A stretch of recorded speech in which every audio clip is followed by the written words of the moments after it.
So let's say that there's a behavior that your child exhibits that you want to change, or there's a habit you've identified in your own parenting that you think might be contributing to the problem.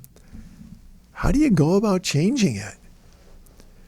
Well, first, it would be really helpful to know how big or how bad of a problem it is. Sometimes, as parents, the problems seem huge, and maybe they aren't. Sometimes we ignore problems thinking that it's normal or no big deal, but it really is. I think that in my work with parents, sometimes parents will come in and say things like, "This happens all the time." And I say, "Well, how many times in a week?" And when they stop to think about it, they go, "Oh, like 2 or 3 times." Well, that's not all the time. It's actually not that frequent. It's less than once every 2 days. And the problem itself might be big, and it might be unnerving and unsettling if it's a tantrum or some other episode, but it's not all the time. And so I think it really helps to have a common language. Sometimes our own perception amplifies how difficult a problem is. So have you ever used the words always, all the time, or never? Here's some examples. You always leave messes. You never pick up. You argue with each other all the time. Have you ever said things like that to your kids? And it's probably not accurate if you're using words like always, never, and all the time, because sometimes I'll argue they look probably like angels when they're sleeping. They're not arguing with their siblings. And so it's probably something to think about. How do we know if a problem is really big? Examples of problems that we probably need to get a better idea about in terms of how big they are: whining, aggression, hitting, throwing, kicking, spitting, pulling hair, that kind of thing. Tantruming, you as a parent having to repeat yourself. Siblings arguing with each other. The length of bedtime routines, transition routines, how long do they take?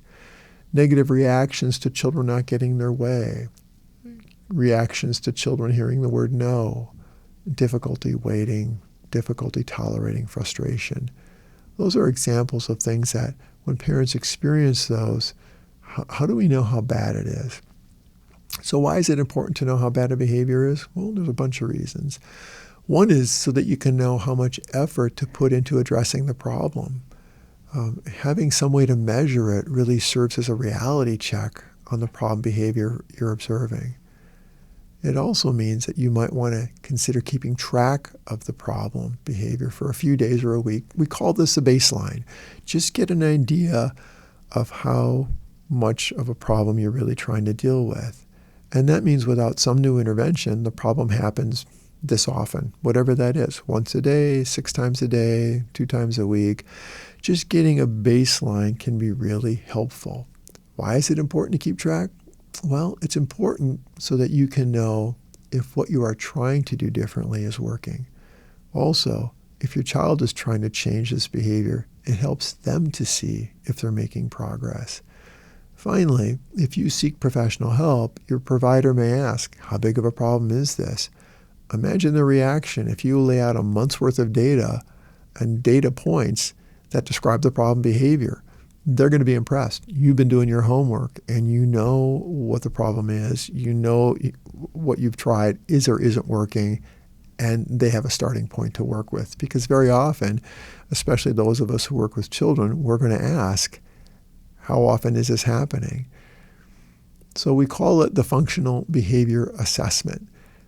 And what you're about to learn is something that's been used for decades by teachers and other child and adolescent professionals to really determine how big a problem is and if the interventions that are tried are actually working.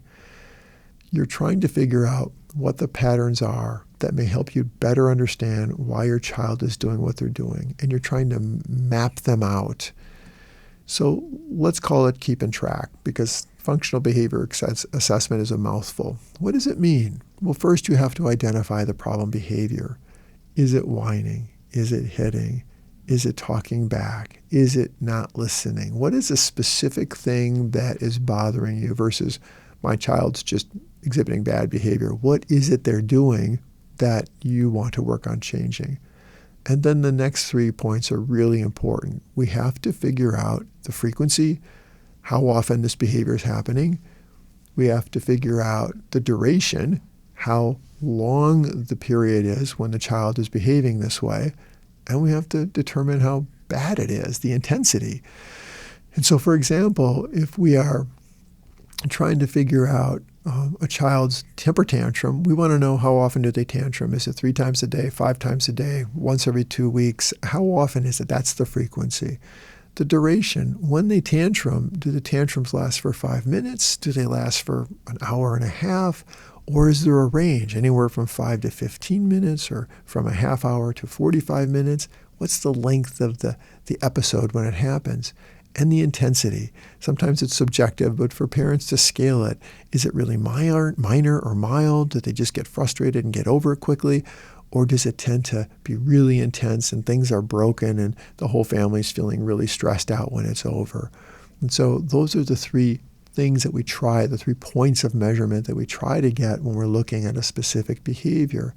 And again, common problems that parents may want to keep track of: whining, hitting, or any other form of aggression, arguing, not listening, sibling conflicts, sneaking behavior, toileting challenges, complaints of being bored, bedtime issues. So those are the things that parents often want to track. And there's ways that we can track. There are forms that you can get. You could probably purchase them, but common tools can be found on Google Images just to get ideas for how to make your own and save some money. A tally sheet is a really common way for parents to keep track of things. When they use a tally sheet, all they're doing is just putting a check mark every time the episode happens in that day.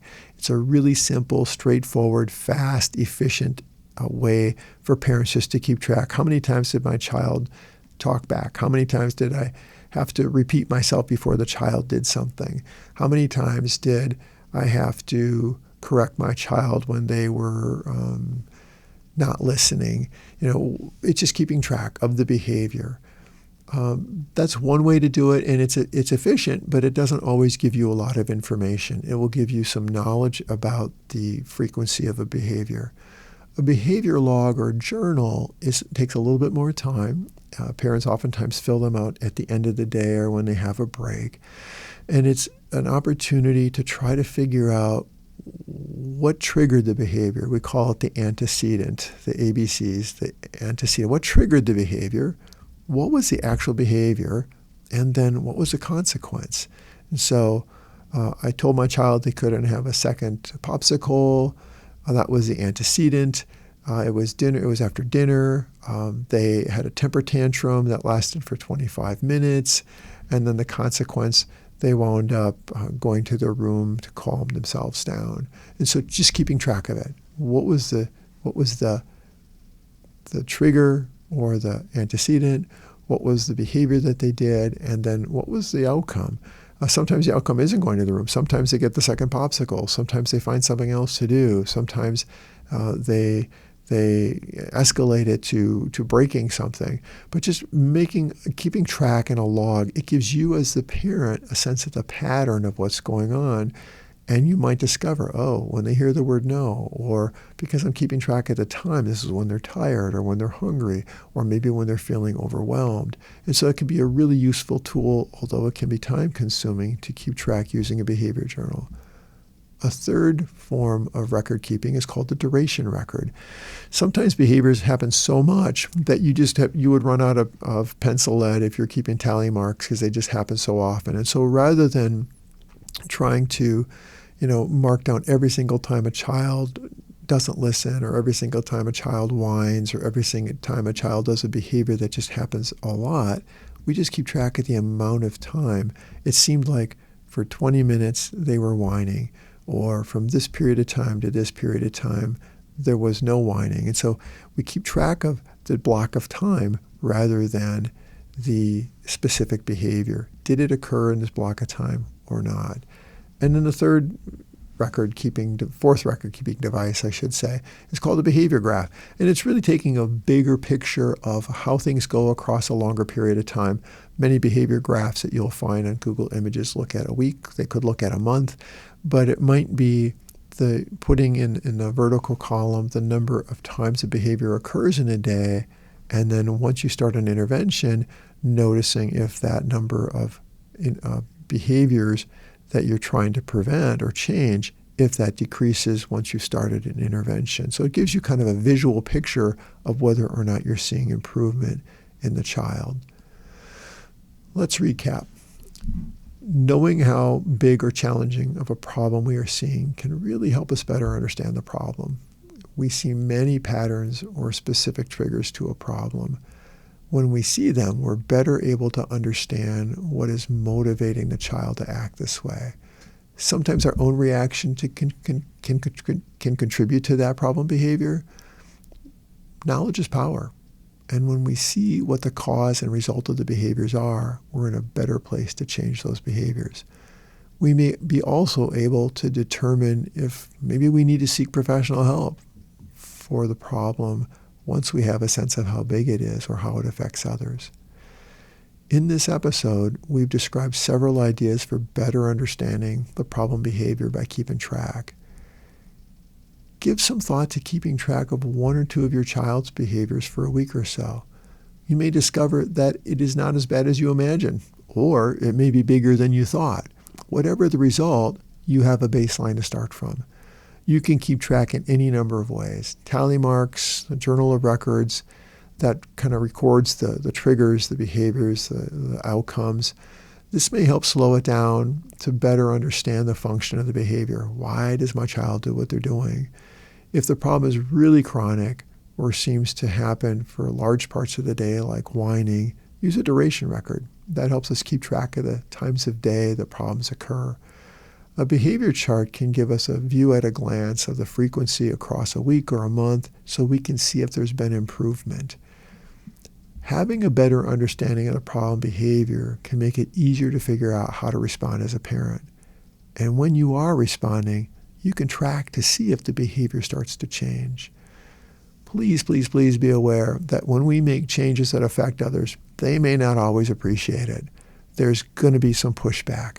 The behaviors may even worsen for a while if the child is testing. Are you really going to go through with this? And sometimes we may even see really good behavior for a while, and then out of the blue, a regression. We call it the extinction burst, where the child still has a memory of the things that used to be, and they try it again just to see if they can get it. And you continue with your pattern. Don't throw out the strategies if they've been working. But when you have a good understanding of what the function of the behavior is serving, and you know what triggers it, you have more knowledge about the best strategies to use to try to correct the behavior. A functional behavior assessment is like having measuring tools like a tape measure or a carpenter's level in your toolbox. They can't build or fix something, but they can help you decide what next steps to take, and they can help you determine if you're on the right track. So having the tools for making these behavior changes will be the topic of several other podcasts. Thank you for tuning in and listening to this parenting topic. I hope this information has added to your growing toolbox for parenting your child or children.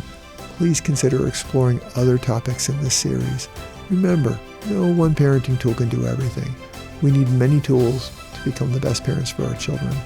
Your children's future depends on you and the time and effort you invest in them today.